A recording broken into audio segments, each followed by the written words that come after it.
통계청이 발표한 자료에 의하면 2023년 우리나라의 1인 가구는 자그마치 35%에 달한다라는 발표가 있습니다. 세 가정 중에 하나는 혼자 산다는 거죠. 이와 같이 나 홀로 살아가는 사람들이 많아진 것은 2000년도에 들어오면서부터 두드러진 현상입니다. 그리고 당분간은 이와 같은 흐름이 지속될 것으로 많은 사람들이 예측하고 있는 것을 보게 됩니다. 이와 같이 1인 가구가 늘어난 이유는 몇 가지 이유가 있습니다만은 가장 중요한 것은 뭐냐? 자기 개인적인 성취감을 맛보기 위해서라고 얘기하고 있습니다. 그러나 우리가 유럽의 흐름을 우리가 본다면 이것은 개인주의가 팽배했기 때문에 나타난 현상이라고 볼 수 있죠. 희노애락을 인생의 요소로 알고 살아봤던 기성세대와는 달리 오늘날 젊은 세대들은 자기 행복, 자기 생각, 자기 꿈만을 가장 우선 순위로 내세우면서 살아갑니다. 그러다 보니까 이제 홀로 지내는 시간이 많고 홀로 살아가는 것을 편하게 여기는, 그러면서 이제 직장과 또는 학교가 가까운 곳으로 모이다 보니 홀로 살아가는 사람이 많아지고 있다라고 볼 수 있다고 하는 것입니다. 이와 같은 것들이 왜 문제가 되느냐? 자연스럽게 결혼과 출산을 미루거나 또는 생략하는 그런 흐름으로 지금 가고 있는 것이기 때문에 염려가 됩니다.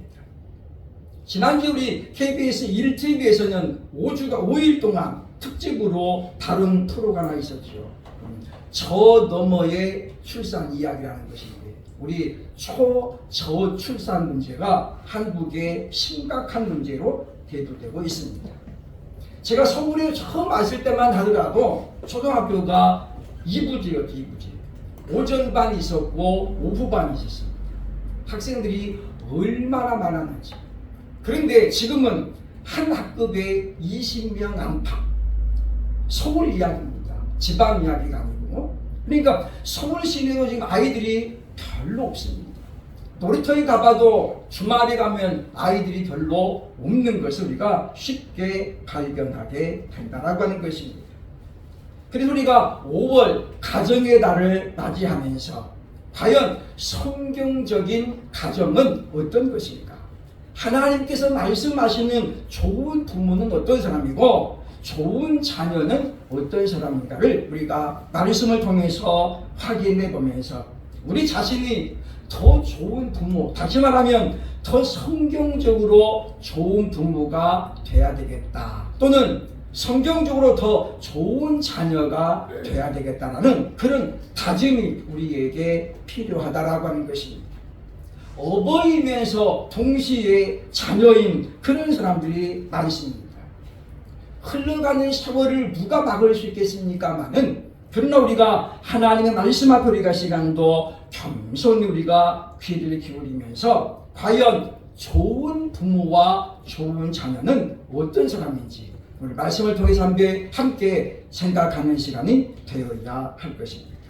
첫째로 좋은 부모는 어떤 사람입니까? 디모데후서 1장 5절에 보니까 거짓이 없는 믿음을 가진 사람이다 라고 우리에게 말씀하고 있습니다.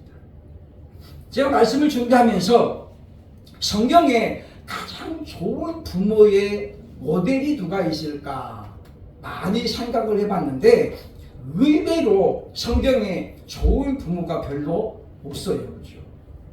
예를 들면 아버지는 부모는 탁월했는데 자녀는 그 신앙을 계승하지 못했던 사람들이 의외로 많습니다. 우리가 잘 아는 사무엘도 마찬가지죠. 사무엘이 얼마나 훌륭한 사람이었습니까? 그러나 그 두 아들들은 국민들의 지지를 받지 못했습니다. 그래서 사무엘이 나이가 먹었을 때 백성들은 말하죠. 우리에게도 왕을 세워 주옵소서. 우리에게 왕이 필요합니다. 당신의 두 아들은 당신을 전혀 안 닮아서 우리가 지도자로 모시기가 어렵습니다. 그래서 하나님께서 이제 그들의 요구를 들으시고 왕을 세워주죠. 그가 바로 이스라엘의 초대 왕인 사울 왕입니다. 그러니까 이처럼 우리가 아버지와 자녀가 즉 대를 이어서 좋은 믿음을 가지고 살아가는 것이 그렇게 쉽지만은 않다는 것을 성경을 통해서 보게 되어진다고 하는 것입니다.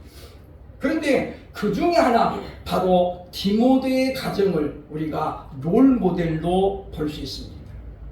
디모데는 아버지가 이방인이었고 즉 헬라인이었고 어머니가 유대인이었습니다. 오늘날로 말하면 혼혈 가족이죠. 다문화 가정입니다. 그런데 이 디모데는 사도 바울이 만나기 전부터 이미 하나님의 사람으로 준비된 일꾼이었다라고 성경은 우리에게 말씀합니다. 사도행전 16장 2절에 보면 디모데는 루스드라와 이고니온에 있는 형제들에게 칭찬받는 자니라고 말씀하죠. 사도 바울이 디모데를 만났을 때에 디모데는 이미 그 지경에서 칭찬받는 일꾼으로 성장해 있었다라고 하는 거예요. 그래서 사도 바울이 이 디모데를 자신의 후계자로 그리고 영적인 아들로 삼으면서 시간이 한창 지난 후에 디모데의 신앙을 이렇게 소개하고 있습니다. 바로 빌립보서 2장 20절로 22절에 보면 이는 뜻을 같이 하여 너희 사정을 진실히 생각할 자가 이밖에 내게 없습니다. 저희가 다 자기 일을 구하고 그리스도 예수의 일을 구하지 아니하되 디모데 연단을 너희가 안하니 자식이 아비에게 한같이 나와 함께 복음을 위하여 수고하였느니라 라고 디모데를 그렇게 종합적으로 평가합니다. 자식이 부모에게 행하듯 함께 같은 마음을 품고 주의 일에 힘쓰는 그런 삶을 살았다라고 말하고 있죠. 그러면서 디모데의 연단을 너희가 안하니, 그러니까 성경에 보면 디모데가 그렇게 큰 고생을 했다라고 말하는 부분이 없습니다만은 그러나 바울은 디모데의 연단을 너희가 안하니라고 말하면서 이 젊은 청년 디모데도 상당히 그리스도 예수의 일꾼으로 고난을 통과했음을 우리에게 알려주고 있다고 하는 것입니다. 그러면서 이 디모데가 이와 같이 좋은 믿음의 사람으로 성장할 수 있었던 이유가 무엇인가를 디모데후서 1장 5절에서 이렇게 설명하고 있습니다. 이는 내 속에 거짓이 없는 믿음이 있음을 생각함이라. 이 믿음은 먼저 내 외조모 로이스와 내 어머니 유니게 속에 있더니 네 속에도 있는 줄을 확신하노라. 외할머니 로이스와 어머니 유니게의 영향을 크게 받았다 그 말이죠. 대부분의 경우 자녀들은 부모의 영향을 많이 받습니다. 왜냐하면 태어나면서부터 가장 많이 접하는 사람이 부모이기 때문이고 그 중에 엄마와 같은 시간을 많이 보내기 때문이라고 하는 것입니다. 좋은 부모는 어떤 사람입니까? 거짓이 없는 믿음을 사람들에게 보이는 사람이라는 거예요. 교회 안에서는 전부 믿음이 좋은데 그 믿음은 우리가 온전하게 냉정하게 받아들이기 어렵습니다. 우리가 가정에서 그리고 사회에서 보여주는 믿음이 진짜 믿음이기 때문입니다. 그렇기 때문에 우리가 안팎에서 모양이 같아야 되는 것처럼 교회에서 보여주는 모습과 가정에서 또는 일터에서 보여주는 모습이 같아야 된다고 하는 것이죠. 그런데 많은 부분에 있어서 그것이 일치가 되지 않는 것을 보게 된다고 하는 것입니다. 바울은 그것을 가리켜서 거짓이 없는 믿음이라고 우리에게 알려주고 있다고 하는 것입니다. 그러므로 사랑하는 여러분이여, 우리는 이와 같이 거짓이 없는 믿음, 즉 안과 밖이 일치되는, 신앙과 생활이 일치되는 그런 삶을 살기 위해서 힘쓰고 노력하는, 그리고 거룩한 수고를 마다하지 않는 그와 같은 부모가 될 수 있기를 주의 이름으로 축원합니다. 우리가 애쓰고 힘써야만이 좋은 부모로 탈바꿈 됩니다. 왜냐하면 우리 인간성은 이미 죄성에 오염이 되어 있거든요. 다윗이 그렇게 고백했잖아요. 내가 모태 중에 죄악 중에 출생하였으며 라고 이야기합니다. 다윗은 날 때부터 자기가 이미 죄에 오염이 되어 있었다라고 고백하잖아요. 그래서 어린 아이들을 가만히 살펴보면 선한 부분도 있지만 나쁜 부분들도 금방 따라하고 모방하는 것을 우리가 보게 된다고 하는 것입니다. 그러므로 그런 어떤 죄악성 우리가 자꾸만 이겨내려고 하는 수고가 있어야 된다고 하는 것입니다. 둘째로 성경이 말하는 좋은 부모는 어떤 사람입니까? 디모데후서 1장 3절 보면 항상 기도로 양육하는 사람이라고 말씀해주고 있습니다.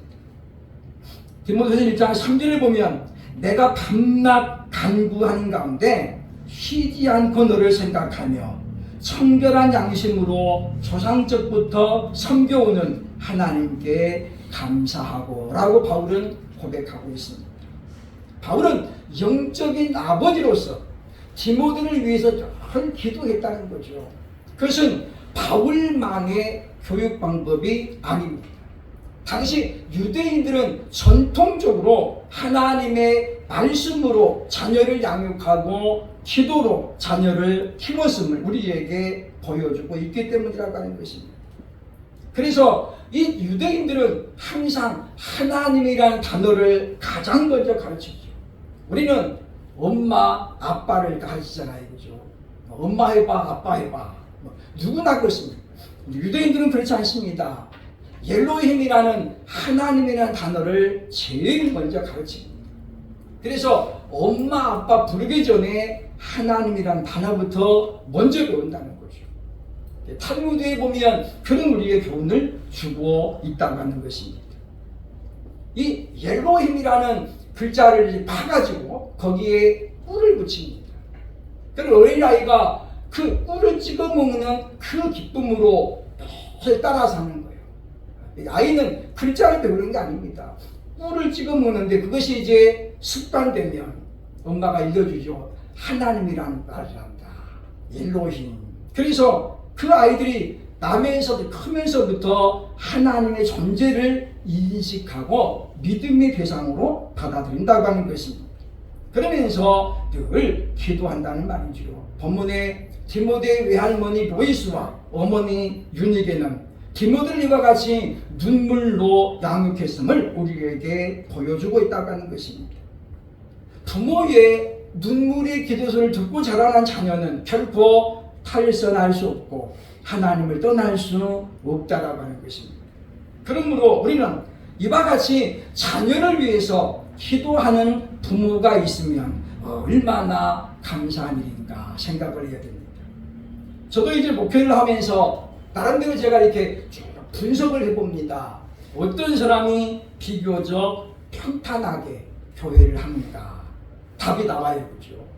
즉 믿는 부모를 가진 목회자는 아무래도 목회하는데 수월합니다. 왜냐하면 부모만큼 절실하게 기도하는 사람은 없기 때문이죠. 그죠? 왜냐? 떨어져도 남이 될 수 없습니다. 그래서 이 어버이의 기도는 굉장히 절대적이다라고 볼 수 있다는 것이죠. 그러므로 우리가 이와 같이 나는 왜 기도하는 어머니가 없었을까라고 한탄할 것이 아니라 이제는 우리 자신이 그런 부모가 되려고 애를 써야 되겠다고 하는 것입니다. 내게 나를 위해서 눈물로 기도하는 부모가 없었으므로 나는 이제 내 자녀에게 그런 부모가 돼야 되겠다. 그런 다짐이 우리에게 있어야 된다라고 하는 것입니다. 오늘날 많은 젊은이들이 자녀를 갖는 것을 포기하죠. 말이 씨가 된다는 말이 있습니다. 저희 고등학교 때 우리 친구였던 우리 남자 우리 한 형제는 그 이야기했습니다. 나는 결혼해도 아기는 안 낳을 거야. 왜냐하면 자신이 너무나도 불행한 가운데 자랐거든요. 그래서 고생을 많이 했어요. 겨우 초등학교 졸업하고 와가지고 프로역 앞에서 구두 닦기 하고 씹는파리로 그렇게 10대를 보냈습니다. 남들이 다 누리는 그것을 그는 누리지 못했기 때문에 늘 부모에 대한 원망이 있었어요. 그래서 그는 자기도 자녀를 낳으면 그럴까봐 늘 이야기했는데, 그런데 정말 말대로 되더라고요. 그렇죠? 아내가 아이를 가질 수 없는 그런 아내를 만났어요. 그래서 갖고 싶어도 못 갖는 거예요. 이제는 뭐 나이가 많아서 물론 어려워졌습니다만은, 그래서 우리가 항상 긍정적인 말, 부정적인 말보다는 긍정적인 언어를 사용을 해야 된다라고 하는 것입니다. 아직도 가족이라는 단어가 핵심 단어로 올라가고 있습니다. 미국인들이 가장 소중하게 여기는 단어가 뭐냐면 가족이라는 거예요. 가족. 그럼에도 불구하고 오늘날 이 가족이라고 하는 정의가 점점 흐려지고 있는 것은 참으로 안타까운 모습이라고 볼 수 있다고 하는 것입니다. 우리는 이 말씀을 배우면서 우리가 참으로 하나님의 사람으로 자녀를 양육한다는 것이 얼마나 힘든 일인가, 그러면서 그것이 얼마나 또 복된 일인가를 생각을 해야 되겠다라고 하는 것입니다. 우리나라 감리교회 4인방 형제가 있습니다. 바로 대형교회를 하는 4명의 형제들이죠. 벌써 돌아가신 분도 있습니다만, 김홍도, 김선도, 김북도, 김건도라는 분들인데, 감리교회 큰 교회를 이루신 분들이죠. 그의 어머니는 태극기를 마당에 걸어놓고 매일 성경을 암송하고 자녀들에게 굉장히 엄하게 양육했다는 거죠. 그래서 그 아이들이 매를 맞아가면서도 성경을 암송하고 왜 이렇게 해야 되는지도 잘 모르면서도 불구하고 어머니의 소원을 따라 그렇게 10대를 보냈더니 하나님께서 그들의 앞길을 크게 열어주셨다라고 하는 것입니다.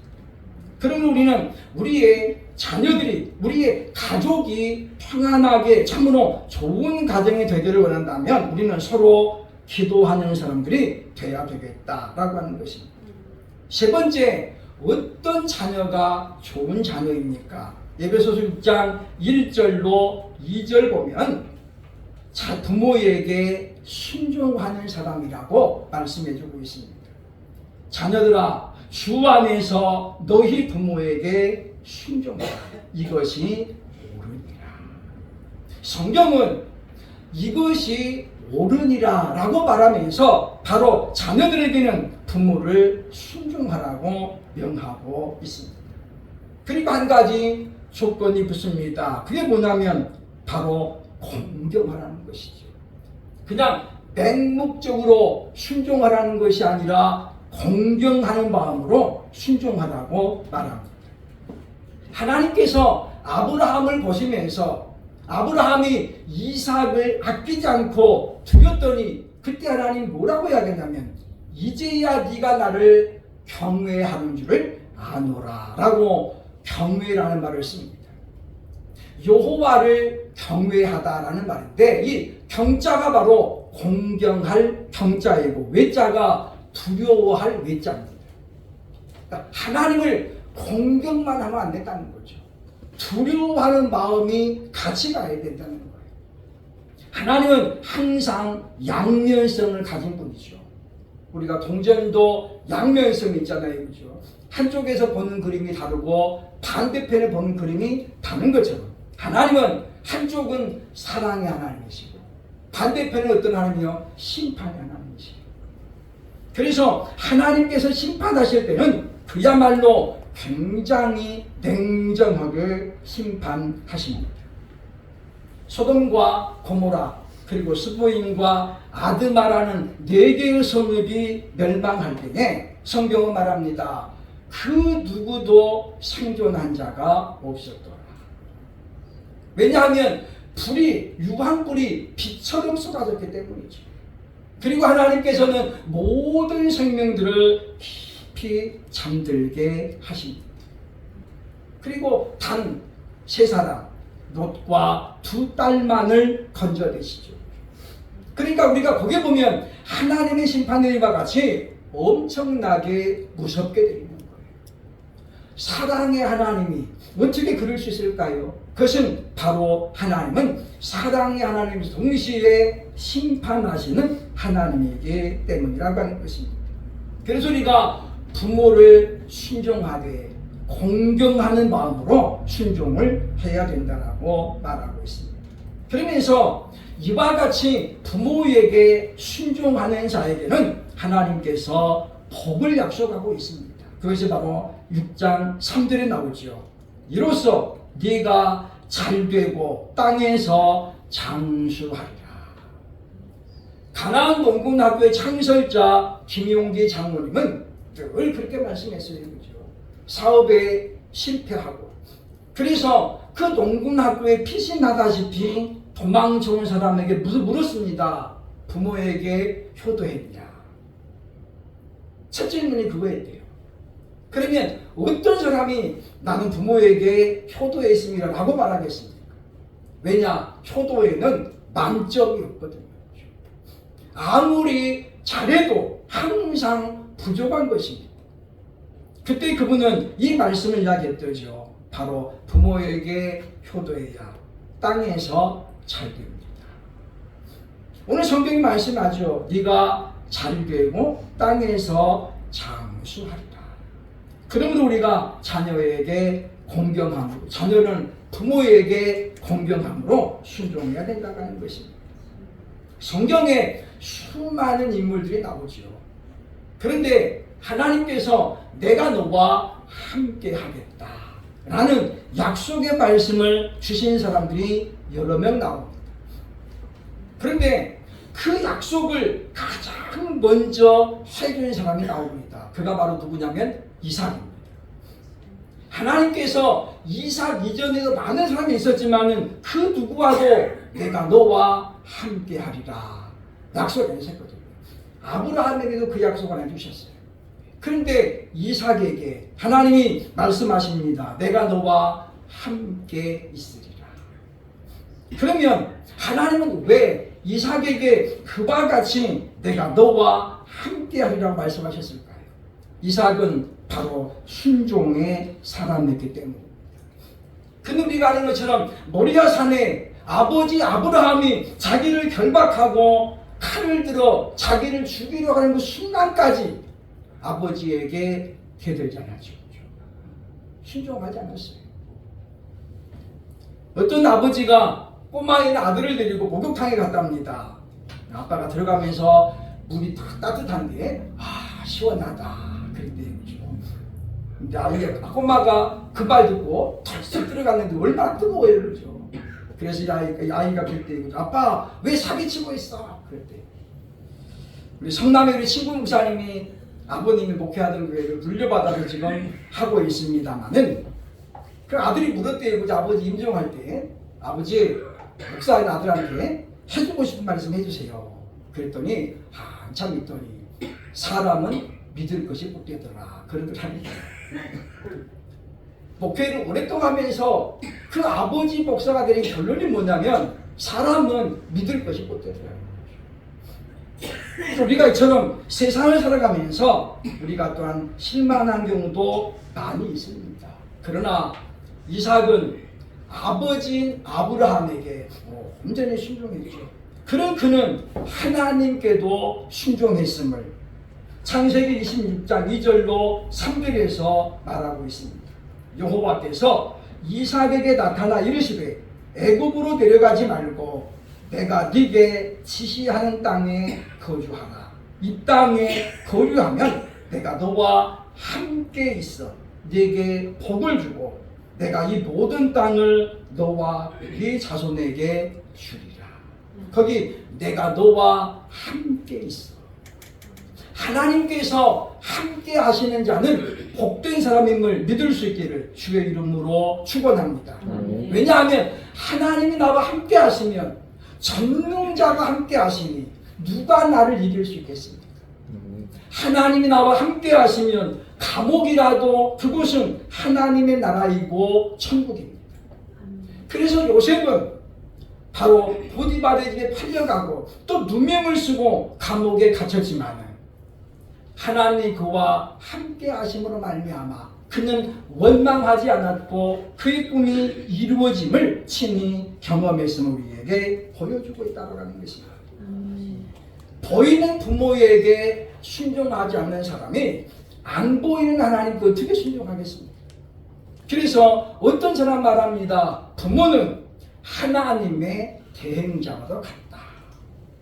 그래서 우리가 오늘 충성하지 않는 사람은 내일 또다시 기회가 주어져도 충성할 수 없습니다. 돌이키는 만약이라는 단어를 우리가 좋아합니다만은 그래도 마찬가지라는 것이죠. 그러면 성경은 말합니다. 지극히 작은 일에 충성하는 자에게 큰 일도 맡기겠다라고 말씀하고 있다고 하는 것입니다. 제가 신학 다닐 때에 헬라어와 히브리어를 제가 배웠는데 참 어려운 글자예요. 그죠? 앞에 써 있는 게 지금 헬라어입니다. 보면 칼로스 오이코스, 좋은 가정이라는 뜻이죠. 좋은 가정. 그런데 우리 교수님 중에 히브리어 교수님이 불교 주지스입니다. 주지스. 그러니까 이분이 주지로 있다가 예수를 믿고 그래서 이분이 히브리어 교수가 됐거든요. 그래서 얼마나 열정이 넘치는지 한 학기에 책 한 권을 다 띄었어요. 근데 문제는 뭐냐? 한 학기를 다 띄고 기말고사 보는데 알파벳을 외우는 사람이 아무도 없어요. 왜 그렇습니까? 그분은 자기 열정을 가지고 막 너무 빨리 나가는 거예요. 아무도 못 따라가는데 불구하고 본인만 막 열심히 나가는 거예요. 그때 제가 한 게 생각했습니다. 야, 저렇게 하면 안 되겠다. 좀 학생들이 알아듣게 좀 반복해서 하고 일상에서 안 쓰는 단어니까 저는 그렇게 생각을 하고 제가 2002년도에 처음 제가 강의를 시작했을 때에 그렇게 했습니다. 반복해서 하고 나이대 부심이 많으니까 진도를 되게 천천히 나갔어요. 어쨌든 우리가 알파벳을 알고 읽어야 뭐가 시작이 되잖아요. 그죠? 마찬가지입니다. 우리는 어떤 사람이 좋은 부모이고 좋은 자녀인가를 우리가 말씀을 통해서 보았는데 과연 나는 지금까지 좋은 부모였는가 또 좋은 자녀였는가를 함께 생각해 보면서 그래도 우리에게 지금 기회가 있는 것이 무엇입니까? 앞으로 좋은 부모, 좋은 자녀로 살아갈 그럴 날들이 분명히 있다고 하는 것입니다. 그러므로 우리가 이 말씀을 꼭 기억하면서 이 가정의 달 5월을 맞이하면서 정말 좋은 부모, 성경이 말하는 좋은 자녀로 남은 생일을 살아갈 수 있는 저와 여러분 될 수 있기를 주의 이름으로 축원합니다. 아멘.